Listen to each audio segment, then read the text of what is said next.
So selling through any storm was designed to help people who are feeling reluctant or concerned or just not really quite sure where to start with selling at the moment for their business. So some people are coming back off furlough, some people never went on furlough, some people have been doing this for quite some time now, but hopefully you'll be able to take some snippets from it. I know the presentation has been really well received when I have done it. So without further ado, we're going to crack on. So selling through any storm, these slides will be available through my Facebook group. So that is Selling Without Sleaze. Same icon, same everything as the podcast. Like to be consistent there. So putting that into Facebook, you should be able to find the group. Within there are units over on the left-hand side. You click on those units. There's a productivity mini challenge, which was run last week within the group. And there's also going to be a unit for the Selling Through Any Storm where you will be able to find a copy of the slides. So a little bit about me, because it's good to start off with a bit of evidence about yourself and why people should listen to you. I've been in sales for over 14 years. That number keeps going up, scary amount of number. And, it's sales and marketing, always for large multinational organizations, until I started dabbling with startups around 9 years ago now. I negotiated sales ranging from 90 pence, obviously not a major negotiation there, to one-off items, to £750,000 a year contracts. So a real sort of range there. You've got obviously the 90 pence one-off items. They were things that you would expect people to repeat buy. Obviously, you'd never get a salesperson out in front of a customer for 90 pence. It would be mental. But the expectation is that the volume was there to justify that. The contracts, they were obviously much, much longer sales processes, much more conversation, lots more people involved, and, tended to take a much longer time to come to fruition, but they didn't chop and change as much. So a real mixed bag. I've run 4 startups. I'm now the co-founder of Full Spectrum Agency and Selling Without Sleaze, which is obviously my sales training side of things. So that's a little bit about me, and what I do is I work with entrepreneurs.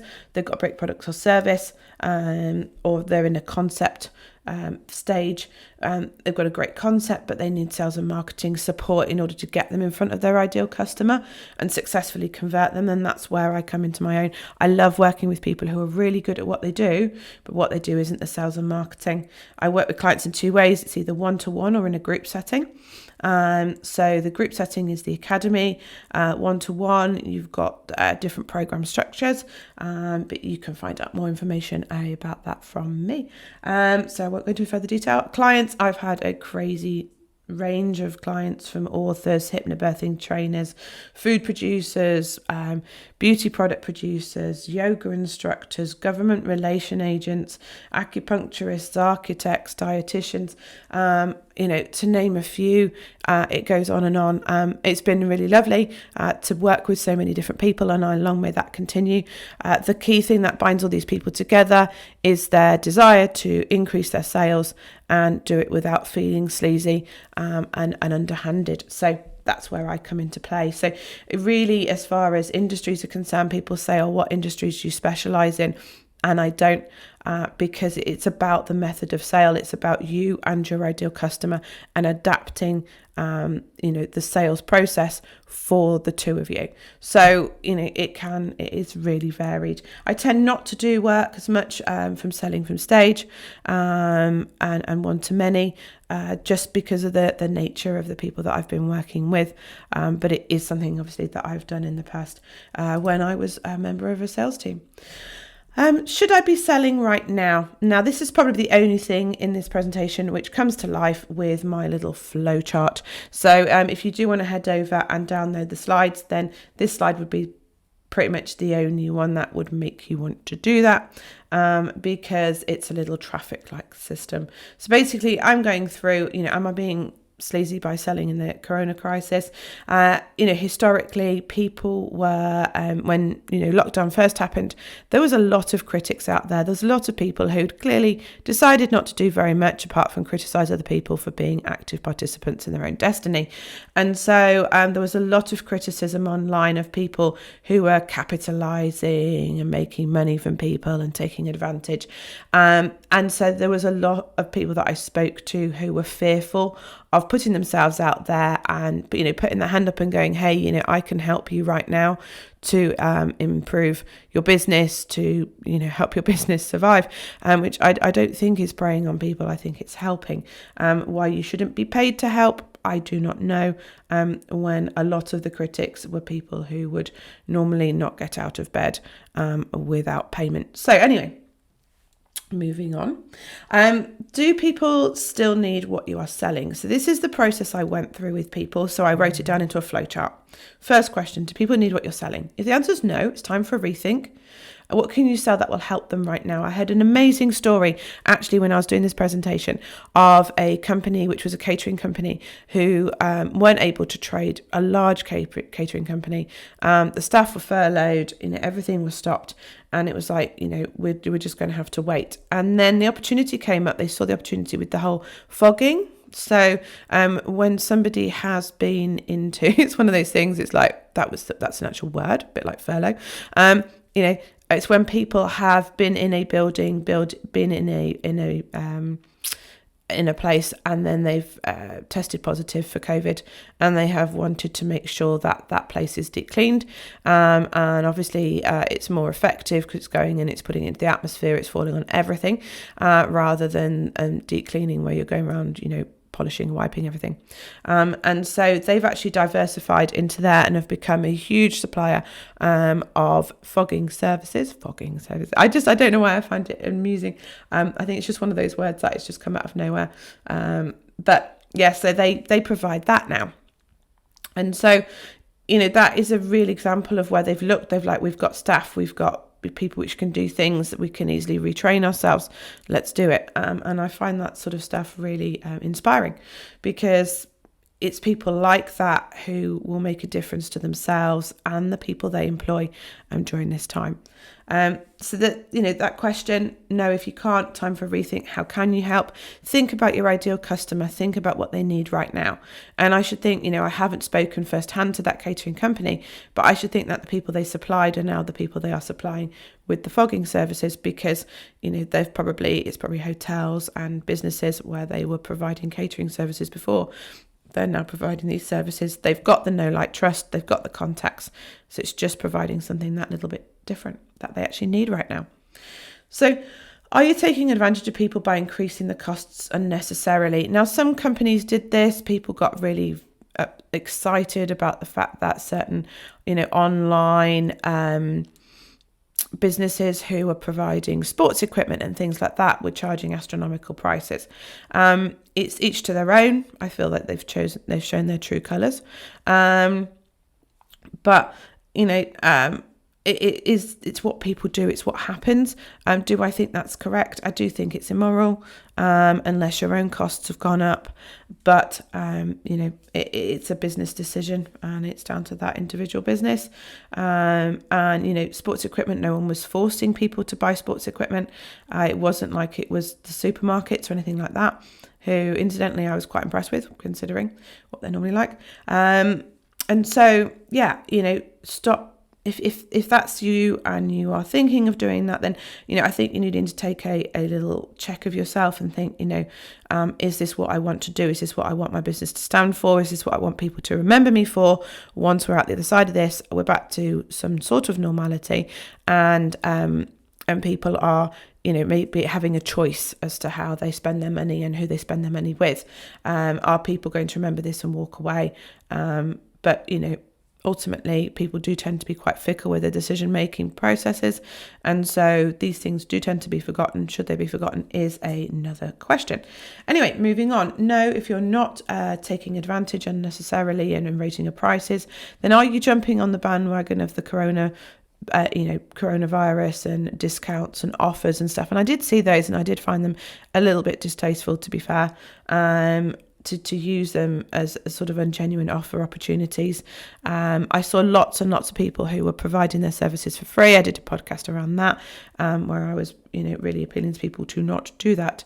But yes, jumping on the bandwagon with ungenuine offers is something, again, quite different, and something that I think, you need to have a word with yourself about.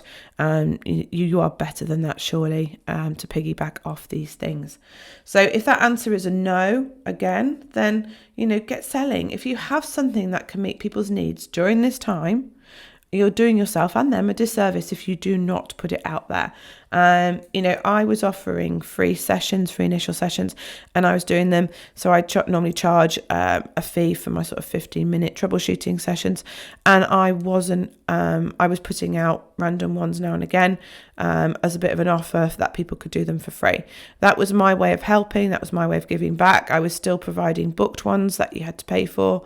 And I was still going through and working with people. That comes with a guarantee that if I can't help you, then you get your money back anyway. So, why shouldn't somebody pay me for my time if actually I provide great value on that call and help them generate more money?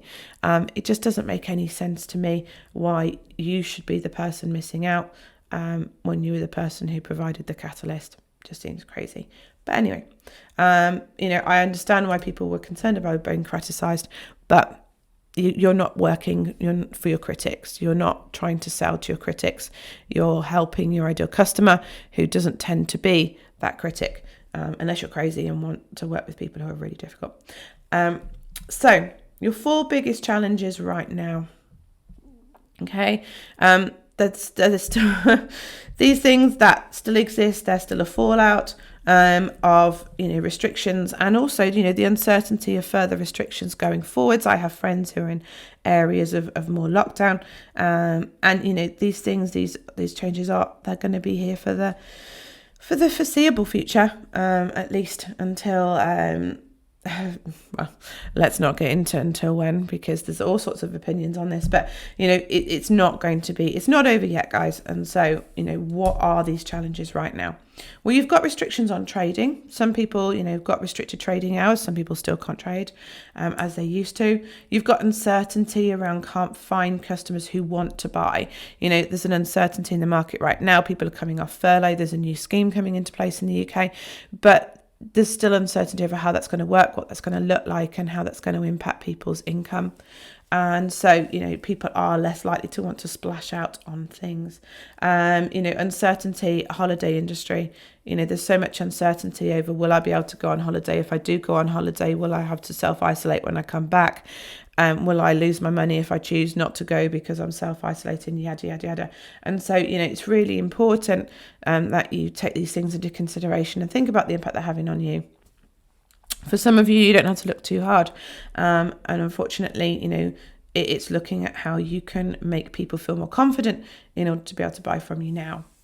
You've also got meeting your customers' needs with current resources. Anybody who's doing up a house right now will know that there are weird and wonderful things in short supply. My parents are going through renovating a property, and some of the weird and wonderful have been skips. So skip hire companies are currently pulled out of the place. Super busy with people wanting skips. I think that a lot of people, particularly from a DIY point of view, have been sat in their houses looking at it thinking, crikey, I want to change this and this and this. They're not going on holiday. They haven't been spending their money on anything really but food and entertainment. And so they're now in a position where they're like, you know what, I want to make these changes. These changes have got too much for them.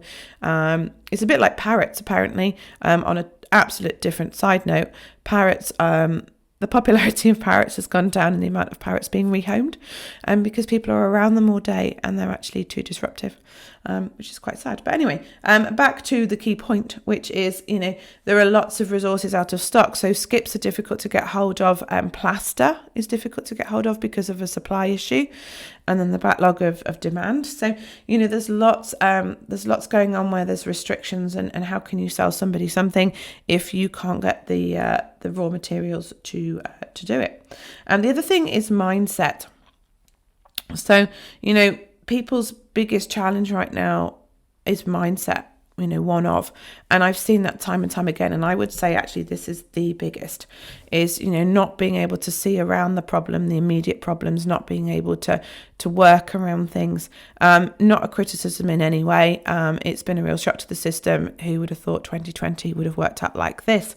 But it has. And so, that knock to the mindset, that knock to the thought process, being aware of how important you are, how the impact you can have on your ideal customer, being confident with that is a key element. So a real challenge right now. It comes down to overcoming these things tends to come down to 4 things. Now, this is relevant whether it is outside of crisis situations, changes in circumstances, mass changes of environment, or whether it's every day. When I speak to customers, it comes back to the same 4 fundamental things, which is knowing your customer, knowing your market, being clear on your message and your language and what you stand for, and knowing your value, what value you provide to your customer. Okay, so the value of your product or service. And obviously in last week's and the previous week's podcast, when I was talking to Chris, we were talking around the fact that, it shouldn't be related. You shouldn't relate it to your self-worth. It should be what you're looking at with value. What's the outcome? What's the value of the outcome to your client? If they're able to increase their sales themselves, then, having a share of that pie is fair. So the first one, knowing your customer. I have a series of questions. There's no, getting away from my 21 questions that I subject all my new clients to, plus a few extra for clarity, depending on what industry they're in. But, you want to understand who your customer is, what their lifestyle's like, their disposable income levels. That was really important. Their type of job, how vulnerable their job was. And it's really interesting because disposable income and the types of jobs they work in have always been areas of pushback with me when I've spoken to clients about them. They've always been like, well, how am I supposed to know? And, it's a best guess. It's a guesstimate. It's an idea of, well, they've got a decent job. They've got a very safe job. They don't have a safe job. They've got a very vulnerable job, but it's very highly paid. All these things are factors that you need to take into consideration when, people felt like their income was under threat. That directly impacted their decision making on what they spent their money on or didn't spend their money on. And so, you need to be aware of these things. Their age, what their likes and dislikes are. Age is a very much a thing that people push back on. They want a really wide range. So regularly I talk to people who have got a range from it's for anybody aged between 25 and 60. You cannot tell me that a 25-year-old and a 60-year-old have the same taste. I get you don't want to exclude your ideal customer. This isn't a list of exclusions. When you're focusing in on your customer, you need to be able to understand that person really, really well. And you can only do that by getting to know them and really focusing down on them. That's not to say that you would exclude the 20-year-old if actually your target audience is between the age of 30 and 40. I do like a 10-year age range, by the way, because I feel like outside of that, different things are happening for people. So, people who are in their 30s tend to have a young family, or are thinking about a family. They're in a very different position to people who are in their sort of mid-50s who, if they've had children, their children are older, and they're less reliant on them. Their lifestyle is very different. Equally, somebody pre-children, again, their lifestyle is very different. Somebody who's at university age has a very different outlook on most things, because it's like a little bubble, than being out of university and in employment. So, it's where they're at, what's going on in their lives, impacts their outlook on things, but also impacts their, the way that they would respond and the way that they would prioritize what you do. So that's that one. If you can know your customer, lots and lots of people, when this happened, I sent them straight away to look at what was happening to their ideal customer and what's happening to them, where are their priorities now, where do you fit within their priorities, what are their concerns, what can you do to help them. And that's the key thing is what can you do to help them.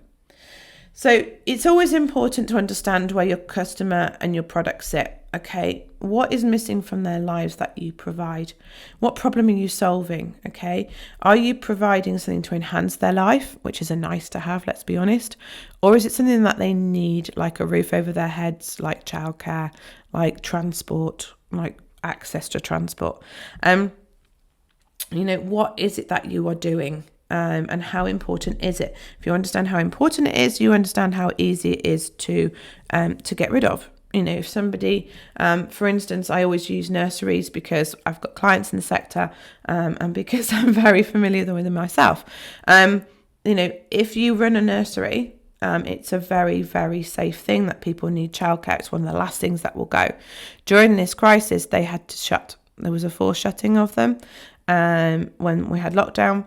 And, that was a real shock to people who ran nurseries because it is normally such a safe environment to be in, and a safe service to provide. So, you can still be vulnerable, but it's not an enhancing, it's not a nice to have. It will be one of the last things that go, and that is why people were taken advantage of in areas of high demand, like London, where they still charge them full fees for nursery places when they weren't actually open. Again, morally, that doesn't sit well with me. That wouldn't have been what I would have chosen to do for my ideal customers, but that's totally up to them. At the end of the day, the risk of losing your place was so high. The competition for places in those areas is so high. They can afford to do that. Is it right? I don't think so. But, that's up to that individual organisation and how they want to conduct themselves. Knowing your market. Who is your competition? How busy is your market? How noisy is it? How many promises, how much false scarcity is there?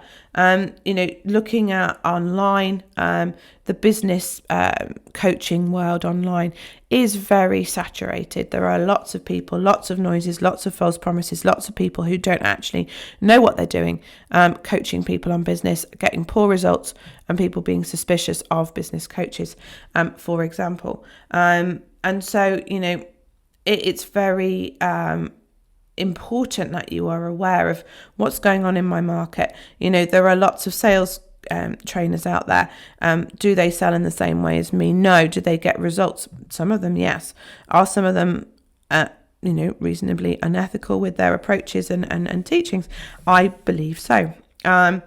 So people come to me with a sense of that they've been burnt before. They don't trust the whole, they've been to a guru, they felt that they've been taken advantage of, and so they come to me, and there's a level of trust. I need to go further to build trust than I would need to normally, because of the business world, because of the business coaching world, and also specifically the sales training world, and so being aware of that is helpful, because I understand that it will take people longer to know, like, and trust me before they'll be in a position to buy from me. That is perfectly understandable, but it's something I have to work with. How are you unique? So we're thinking USPs here. How do you compare with that within your market? What is your niche? Who are you aiming at? Who do you resonate with? What sort of threats are there to your business within the market? When I do love the story of Blockbuster. I mean, everyone knows the story of Blockbuster, obviously, don't they? But the whole turning down the opportunity to be online and to do the sort of posting out of films and meeting people's needs in different ways. And then in a position where they couldn't, they didn't take advantage of an online presence, which resulted in them no longer, existing. They felt like they had the market, they felt they were sorted. There was a level of arrogance there, and actually, people's demands, what people were expecting were changing, and they no longer were willing to leave their houses to receive and to access videos and so on. So, it's always worth being aware of where your ideal customer is at, and how much scope for change there is within your market. And what are the barriers to entering the market? How protected are you from somebody just copying you? I've worked with quite a few people recently who aren't that protected. And it's looking at, well, what can you do to firm up and make those barriers stronger so that people can't come in and replicate what you're doing, or, take what you're doing and make it better. And where are you in relation to your product life cycle? Is it coming to its end? Is it a new thing? There's all this talk on the different coins and all that, the crypto coins and all that sort of stuff, where actually once it becomes popular, the kind of opportunity's gone. Where is that opportunity? What's going on? I do remember Tamagotchis when I was a child. I think they've come around twice since then, but everyone was jumping on the bandwagon selling Tamagotchis, and there was the in initial demand, and then everyone got involved. Everyone was selling them, like the corner shop was selling them, and then that went off because a new product came in that people were more interested in. So it's understanding, am I buying into something that's already on the decline, or is it on the way up? Your message. Now, consistency. If I just say consistency, I feel like I could just move on. Consistency is key. You need to be consistent with turning up. You need to be consistent with your message. If people want to get to know, like, and trust you, you need to be consistent, okay? You can't say that you do one thing and then have evidence to the contrary, okay? The best way to stay consistent is to stay true to yourself. I've worked with people who... I remember one client who was very much, my body's a temple. I don't put impurities in there. I'm really conscious of what I eat and drink and everything else. She got a following of people who could relate to that. Personally, I struggled. I was like, I get it. I'm supposed to be well behaved and good with my food, but I do enjoy things that aren't so good for me, namely chocolate. But they were very much, I live this pure life. Then they got tagged in a post which showed them drunk on a weekend. And that really impacted the trust and the knowing and the liking from their audience. If they just said to their audience, you know what, Monday to Friday, I'm really good, so I can let my hair down on the weekend. Or, I like to stay nice and clean eating, but I do have the odd blowout. And then they would have attracted people of that ilk, but they didn't. And so, that really impacted their audience's perception of them, which was a real shame because they were actually really good at what they did. But that had a really negative impact and took some time to overcome. Finally, knowing your value. Okay, so this is about mindset. This is about getting yourself in the right headspace. If you genuinely don't think that you are the right option for your ideal customer, then don't offer yourself up as the ideal option. Okay, if you think there's something better out there, be honest with them, point them in that direction. If you're thinking, actually, I'm not great for my ideal customer, full stop, and the vast majority of people could do better than me, then, it's looking at it and thinking, well, what can I do to make things better? What can I do to meet my customers' needs more than my competitors? It's getting yourself in that headspace of, actually, I'm useful, I'm really good at what I do, and I can really help you. You can do that using positive affirmations. You can do that by, getting a new perspective on things. So, looking at testimonials, looking at what you've achieved and thinking, you know what, actually, I'm pretty good at this. Also, looking around and seeing what else is available. If you're looking at competitors thinking, oh, they look amazing. They look amazing, but they charge, like 10 times what you do. Then, where are you with that? Where do you sit? Are they that 10 times better than you? By doing that research and benchmarking yourself, you can feel a lot more confident, okay, over where you are and what you're offering, and the value that you're providing. Be prepared with questions and objections. One of the main things around confidence and feeling confident about your particular pricing is that you aren't prepared to going into a call. You're not prepared for those difficult questions or objections, and so you're distracted, hoping that these things don't come up. And when they do come up, you don't answer them as effectively as you could do because you're not prepared. So key thing there is to get yourself prepared, get yourself sorted, so that you're in a position where you feel confident.